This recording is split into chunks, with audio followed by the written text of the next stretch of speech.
Hello and welcome to this quick tutorial on installing WordPress.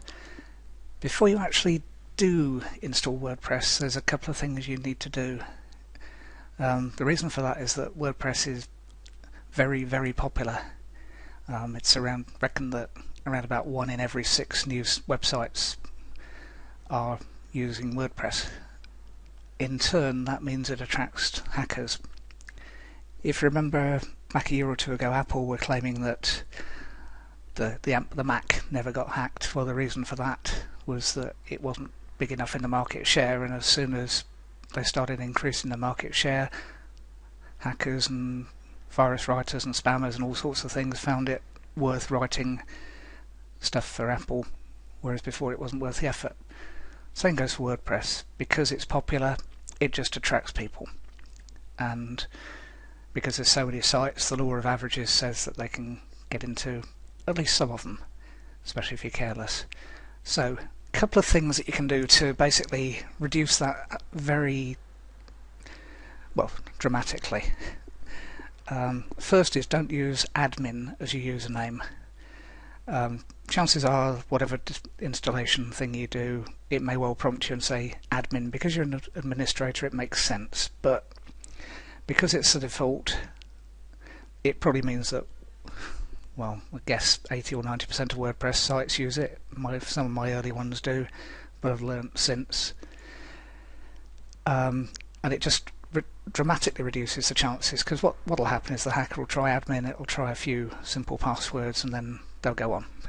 There's also other things which we'll show in one of the next tutorials on the plugins that you can do to get extra help, but help yourself by don't use admin. Just don't use your actual name either. Use something that you'll remember or that your browser will remember, and don't make it related to the site either, because again that's easy to guess. So it could be your pet's name, anything like that. And the other thing to do is use a secure password. Now again, some programs will give you some of the installation routines will give you a password suggestion, but what I do is go across to a site that generates a secure password generator. I'll give you the URL for this in a PDF that goes with this course. A couple of things I do. Password length, the default's to 8. I go for 12. 12 seems to be very strong, and the other thing is it doesn't normally include punctuation, so I tick the box. Just to show you the kind of ones, I'm going to select that down to 5, and it'll generate passwords for you, and you can see there that they're pretty unguessable. It'll be a mixture of upper and lower case, all sorts of things in there, punctuation, weird characters, well, @ signs often crop up, equal signs, exclamation marks crop up, dollars, equals, dashes, all sorts of things that what they do is they make it a lot more difficult to hack the password. You'll need to save it somewhere because you won't be able to get it back from anywhere else. All you'll be able to do is reset it. So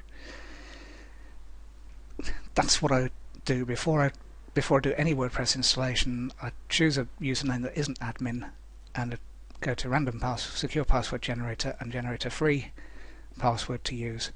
I'll normally go with the first one because, well, they're pretty random, as you can see from that. And what that means is they're difficult to crack. All you'll do is just tick the box that says remember me and let your browser save the settings, so you don't have to remember N7 SW$ equals U, Y equals PHU, fortunately, because you never would. Okay, then next video will show you how to actually install using, well, you choose the one that there's two popular installation routines, the Fantastico and the Softaculous, and I'll show you in a separate video how each of those work. They're both easy, they're both similar, but that's the next stage. Okay, see you in the next video.